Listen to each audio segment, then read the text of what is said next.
find these 6 errors, and I bring it to the steward of that particular database manager who was in charge of it. And he said, "Oh, okay. Well, thanks for finding these. I'm going to correct these 3, and then I'm going to leave these other 3 because they're not as important." And I thought, like, you've got to be kidding me. It's like, you're going to leave 3 of the errors in? So anyway, that's kind of the attitude, and something that just isn't right. And just the attitude of, it's good enough. It's like a fruit of a poison tree, right? It's a fruit of a poison tree. So I get it. Welcome to CXO Spotlight, powered by Flywheeler. I'm your host, Chirag, and today we're diving into one of the most painful realities facing all tech leaders. Why 87% of all AI projects never make it to production, and what separates the winners from the disappointments. Our guest is Dr. Mark Brady, Deputy Chief Data Officer at KBR's Test Resource Management Center, who has established the first data management programs for 4 major US government organizations, including the US Space Force. With 9 patents in neural networks and computer vision, Mark has seen both the promise and the pitfalls of AI at massive scale. Welcome, Mark. Welcome to the show. How are you today? Good to be with you, Chirag. I'm doing good. Hopefully you are as well. Doing great, doing great. It's a Friday. This is for the first time on our show, we are talking about the data aspect of it and not just the AI. So it'll be a fantastic conversation from your point of view of how to build a data organization.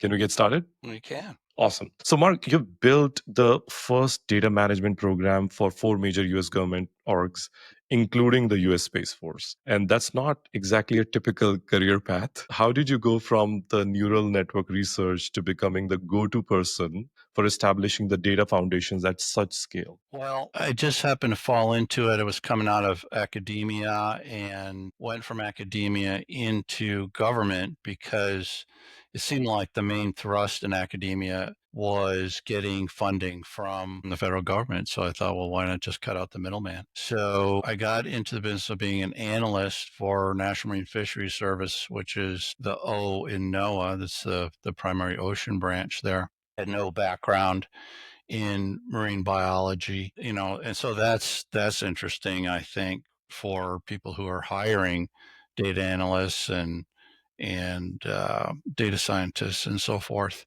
So I came into it, and I started to see areas that could be improved. Now, I would recommend for anybody who wants to get a career as a data scientist or work their way up to be a CDO, start out as an analyst. As an analyst, you can see both your customers, the people that need analytics done for whatever their subject matter may be, and you also see the data systems that are feeding that. And you can start to see what the pros and cons, the gaps and problems, and what works, what doesn't work in those data systems. And so that was what was happening in my case. I started to see that. So even though it wasn't my job, I started redesigning some of those data systems in my spare time. And so based on that, then I was promoted to information architect for National Marine Fisheries Service and also helped set up the data program for NOAA. And so that's how that happened. And there's a big opportunity there because really we're in a very early stage of development in the area of data science. Yeah. I want to connect this because you're right, it is very valuable for people who are on their path to chief data officer or in the data field. These are some valuable thoughts. So for our listeners, I think I want to say that this is coming from a lot of vantage point with your hands-on expertise on, getting the 9 patents and you being the United Nations delegate for global data standards, training over 100 Space Force data scientists. Can you talk a little bit about your experience with the Space Force and what that entailed? Yes. Space Force, of course, was a new organization starting back in 2020, but it was evolving out of Air Force Space Command as well as some of the elements of space that were in the other services. There were quite a few databases. There were 400 databases, 400 data systems, over 30,000 different data objects flowing between all that. So it was really complicated. And we started out with a survey talking to the various stakeholders and asking them, well, what is it that you see as something that needs to be improved, or what would you like to see happen? And overwhelmingly, people talked about data silos and stovepipes, which are common terms which are used to represent the more technical and accurate term, which is interoperability or lack thereof. So my team started to work on the metadata for the Space Force, and metadata really is the tool that you use to manage all of your data. So we started mapping out all of those different data systems and databases and all the connections between them. Yeah. Mark, I do this conversation with a lot of chief data officer in the enterprise side of the house who are working in the corporate and the private sector. And with all that experience, I think they would love to know that you have worked with organizations which are spending millions in AI initiatives today, especially in today's time when it's so hot. But many of these initiatives are not going anywhere. So what's your point of view that what is really behind the cycle of disappointment, and how is it different from most regular users think versus what your point of view is? Well, I think there's a lot of great successes going on in the field, for one thing, but it's important when you're getting into it to have some well thought out objectives. So a lot of times an organization's parent organization will say, hey, go do something with AI. But what exactly are you going to do, right? What is an appropriate use of AI? I actually had one manager tell me that what they wanted to see happen in the organization was that we would take our structured data and we would unstructure it, and then we would throw AI at it. And I was really flabbergasted by that recommendation, because if you already have structured data and you can use deterministic algorithms to get exactly the answers that you want, you don't use AI. AI, one of the characteristics, of course, based on its very definition, is that it is attempting to replicate some aspect of human information processing and reasoning. So we also know that to err is human, right? So if you're going to use AI, it will start to make some of the same mistakes that humans make on occasion. And if you have a foolproof, predictable way of doing something already, why are you going to open yourself up to those errors? Absolutely. Yeah. That is super insightful. In fact, this relates to what I was hearing in some of your previous podcasts. You mentioned what passes for much of data science today is alchemy. That's pretty provocative. Like, what did you mean by that? Well, one might just automatically assume that data science is already very advanced, right? Without actually seeing what's going on the inside. Once you get in on the inside, you see all sorts of things which truly remind me of alchemy, which of course was the precursor to chemistry. Alchemy was aspirational. People knew that they wanted to do certain things with matter, but it wasn't scientific because the basic models and underlying theory wasn't accurate. So same thing has been happening in what we've been calling data science, which is really data alchemy. One example of that would be the data lifecycle. And you see the data lifecycle in many organization strategies. And what it is it's a series of steps that you do one thing with the data, then that leads to doing the next thing with the data, and so forth. So it's sequential and it's a cycle, which means that at the end you start again. So at the end, you might delete your data or archive your data, and then you're going to collect more data. None of that is the way that we actually manage data, which would be okay if it was how we should manage data, but it's not how we should manage data either.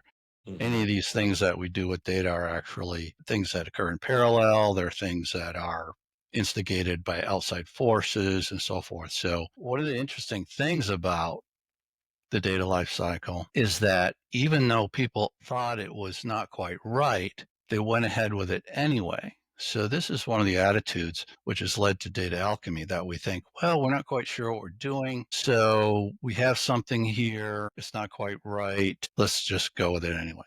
So you can't expect to have good results with, you know, an approximation Yeah. or something, something that just isn't right. And just the attitude of it's It, good enough. it's I like a think the fruit of a code has to poison be, tree, right? It's a fruit of a yeah, poison tree. So I yeah, get it it. has to be, when one time when I was an analyst, I was searching through this database. I was using it to do an analysis course, and I came up with 6 errors, which wasn't a lot because overall I was able to find over 10,000 errors in the same organization. But anyway, so I find these 6 errors, and I bring it to the steward of that particular database manager who was in charge of it, and he said, "Oh, okay. Well, thanks for finding these. I'm going to correct these 3, and then I'm going to leave these other 3 because they're not as important." And I like, you've got to be kidding me. It's like, you're going to leave 3 of the errors in. So anyway, that's kind of the attitude. And so other things that you see in data alchemy arise in practices that are supposed to be best practices. So one example would be the data warehouse. So in the data warehouse, the original concept was that you separate out your transactional data from your analytical data. Well, why would you do that? Are you saying you can't analyze transactions? Of course you can. So it didn't make any sense. It also went directly against one of the primary principles in real data science, which is that by integrating data, you get insights by having data in the context of other data. Mhm. So it wasn't only like off the mark, it was completely the opposite. And then it was also recommending a certain schema called the star schema, and then but no explanation. So that's another thing. Everything that you put into a science has to have some explanation behind it, like why you're doing this. I have a question here, if we can Mm-hmm. pause, because I want to geek out a little bit, because I think not just from the technology perspective, but from why a thing came to be. Because these are smart individuals we are talking Mm-hmm. about with good responsibilities, right? Yeah.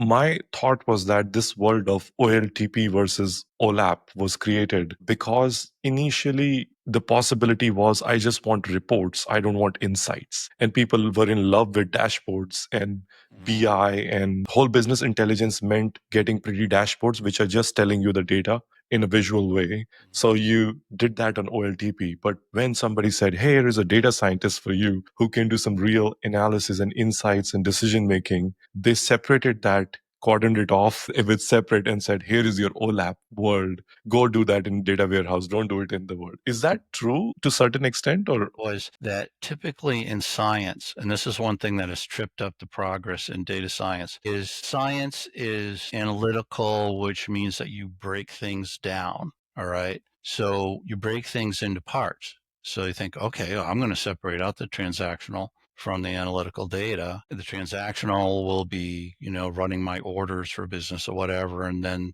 the business planning unit will analyze things separately. In my experience, all this can be done out of a single database. It's not separated out. And so that tripped people up. Another example of separating things out and trying to take the usual analytical approach is in metadata. And so in data alchemy, you have business metadata and you have technical metadata.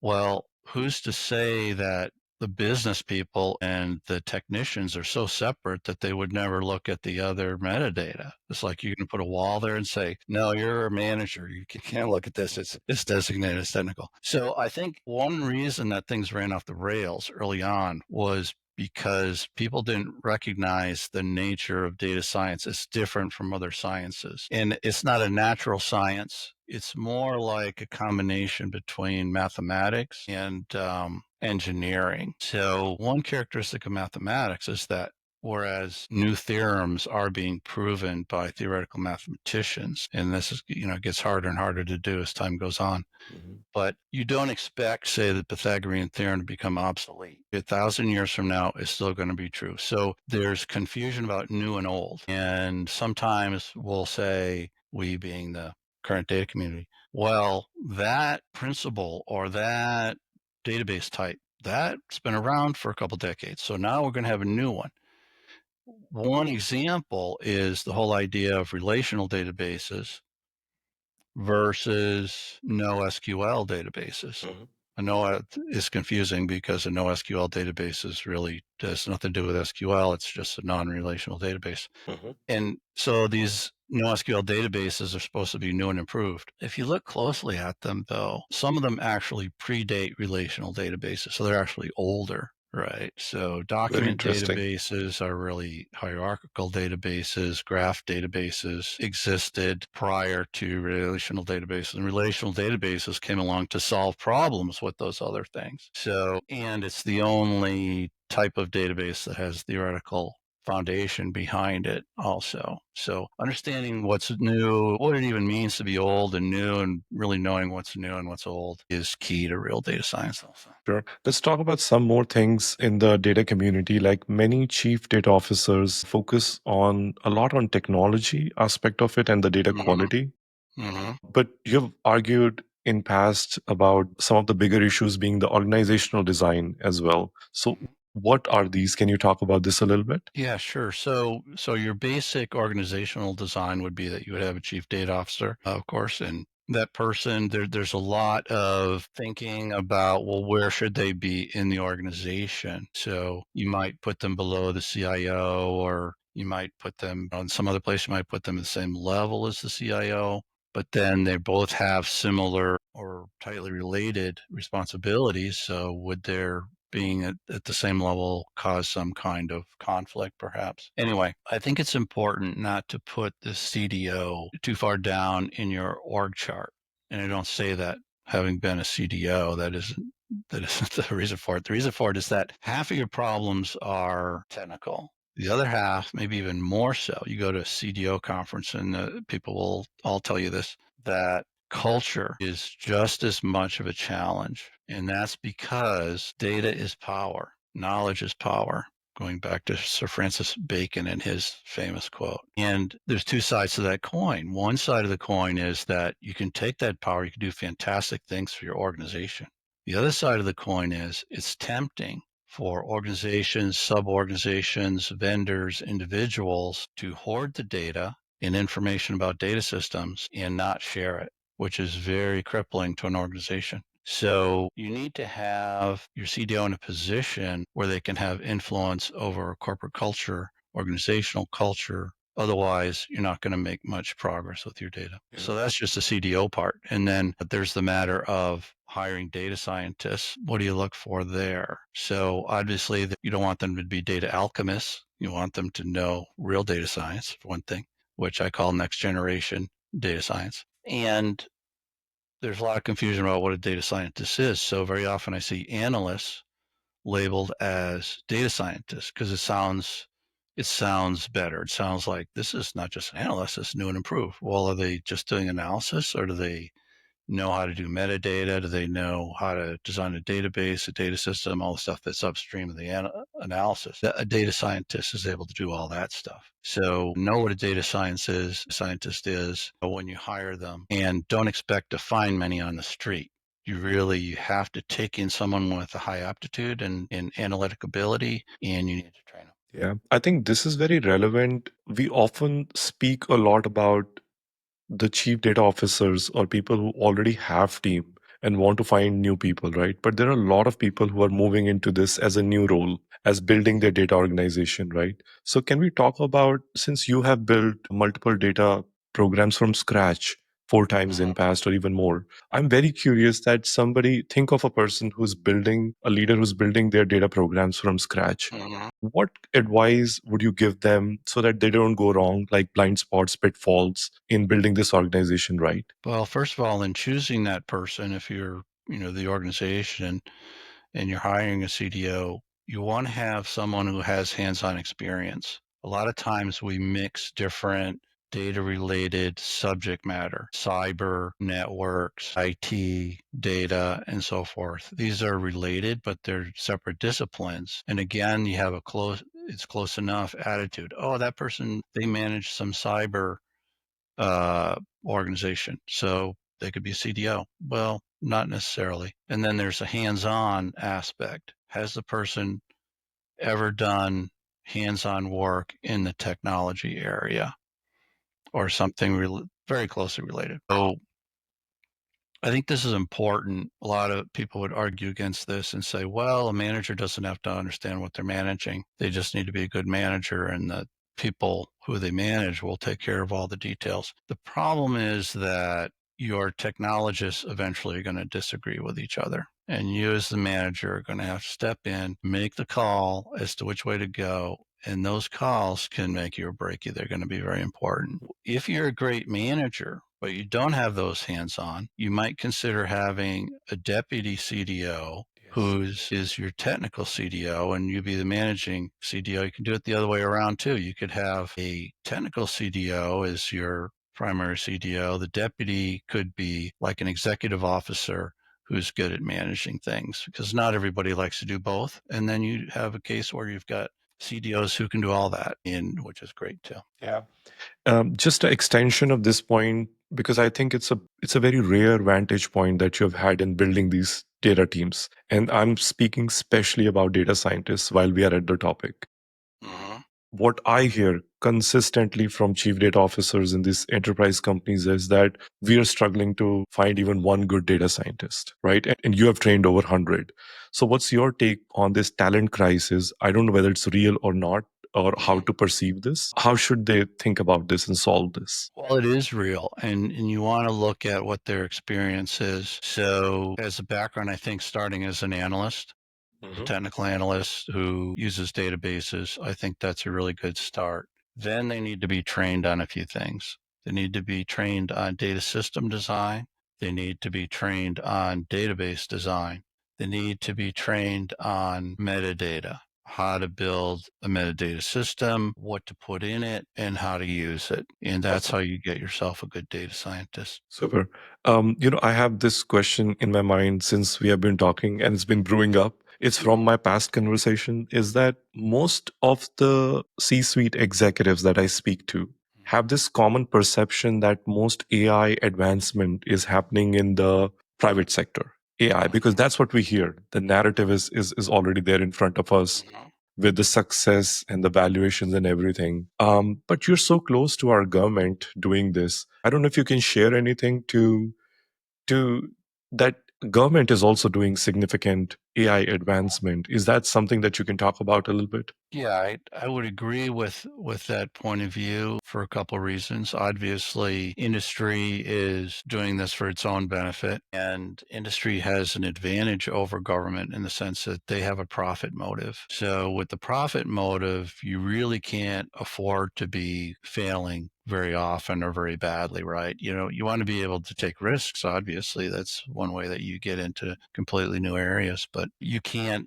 fail due to lack of trying or any of a number of deficits, whereas in government you can do that and still be in the business of government. And then I also agree with it because even in government, the AI is developed by industry. So government hires industry to develop their AI. You have government personnel who are overseeing some of that work, but they're not necessarily the ones who are hands-on. The private sector pays more than government. So, and with this talent shortage that you brought up earlier, which is not only in data, but it's even more pronounced, I think, in the area of AI, those people are in high demand and they're going to get paid a lot. They're going to get paid more than they would be paid by the government. However, there's one thing about the government, in particular the military, which is a great opportunity in terms of AI, and that is the applications.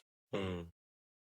So I think the future of AI, the next big advances are going to be coupled with robotics, autonomous systems that are out in the physical world. So right now, large language models are the big thing, and they're processing natural language and doing a great job doing some amazing things there. However, there's a bottleneck. So these systems are taking data which was collected by humans. We have a huge backlog of it in on the internet. We have books and other material that can be absorbed there. It's going through humans. You think about how many keystrokes were involved in that. That's a real slow manual process, even though we've collected petabytes of it. And it goes the other way too, right? So it's people who are using these large language models. And then if there's going to be any effect on the world, they have to go out and do something. So once you connect AI through robotics and autonomous systems to the physical world, then you have the opportunity for another leap forward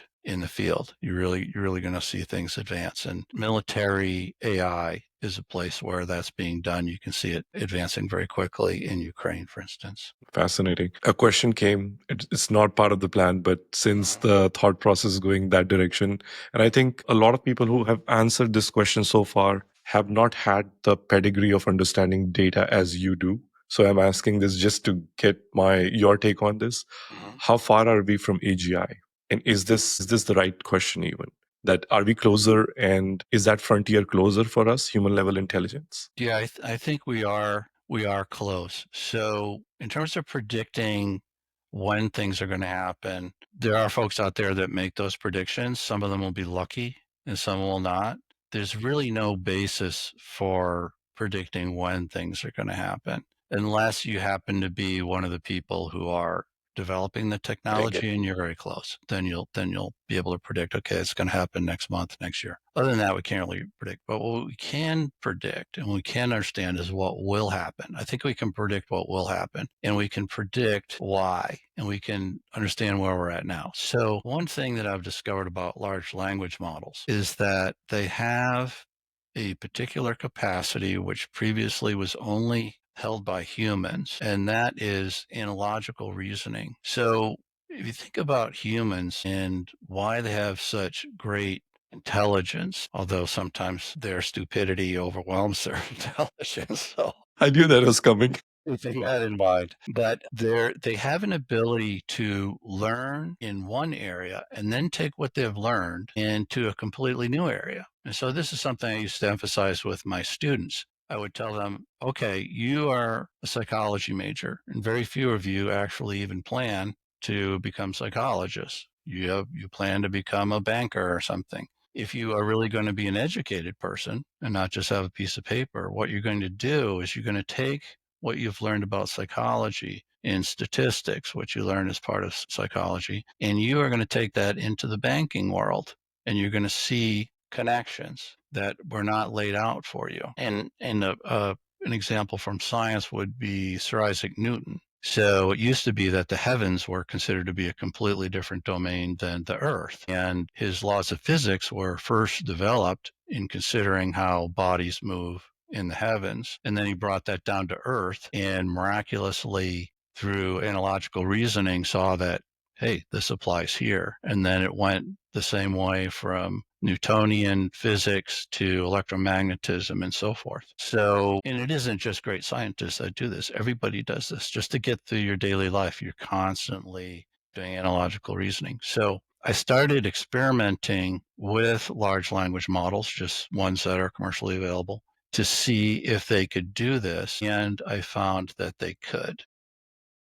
So that means that they are close to AGI in that regard. Another area that another capability that humans have in terms of intelligence is intuition. Now, one might question, is intuition even a real thing? It is a real thing. And the way that we know it's a real thing is by looking at theoretical mathematicians and the work that they do. So when they're proving a theorem, they need to start with axioms and even going from one step to another. Like, how do you know that A implies B? In some cases, mathematicians would debate this if you have some very advanced algorithms or theorems, I should say. That raises a question. The axioms, by definition, are things that were not proven. They weren't reasoned out. Where do they come from? Well, there's only one place that they can come from, and that is experience in the physical world, right? Yeah. Do two parallel lines ever cross? That's an axiom. That they don't. Well, we have a feeling that they don't because we've never seen parallel lines intersect in physical world. So this gets back to the robotics thing, right? So right now AI drives robotics, but I think that the next revolution in AI is going to be robotics driving AI. And machine intuition will exceed human intuition. And the reason why is because although humans can share their experience, and they do through writing and through images and so forth, machines could share their experience in its totality. So, say you have 1,000 robots, you have 1,000,000 robots. They're all out in the world experiencing different things. They could download their experience in its entirety to those other robots. So, just imagine being a human being and having the intuition of an entire population. So this is something that's going to happen. It's going to be part of the AGI and where AI starts to supersede human intelligence. Super interesting and super realistic at the same time, kind of grounded in reality. Awesome. We can do some fun part, the section which is rapid fire round. I don't know if you have seen this, in which I ask you a question, a short answer, Okay. or poignant point of view. So the first one is build your own AI models or buy enterprise ones. Well, you don't really want to reinvent the wheel, but you want to know what you're buying. That's the important thing, is understand, be an informed consumer. What's the one habit that made you the most effective as a data leader? Questioning things, questioning the status quo. Awesome. Most overrated AI trend that's wasting everyone's time. The trend that's wasting everyone's time. I don't think that there is one that I know of. No worries. One best practice in data management that you completely disagree with. I would say separating data out when you should be integrating it. Okay. Biggest mistake that data leaders make when they're presenting the outcomes to the executives. Using infographics instead of well-defined engineering diagrams. Awesome. Yeah.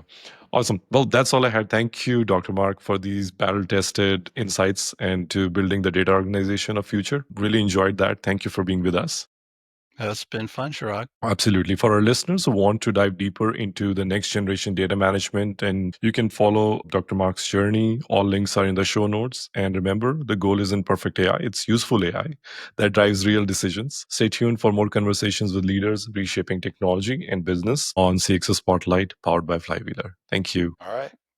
To catch more such interesting conversations, subscribe to our channel on YouTube, Spotify, or Apple Music.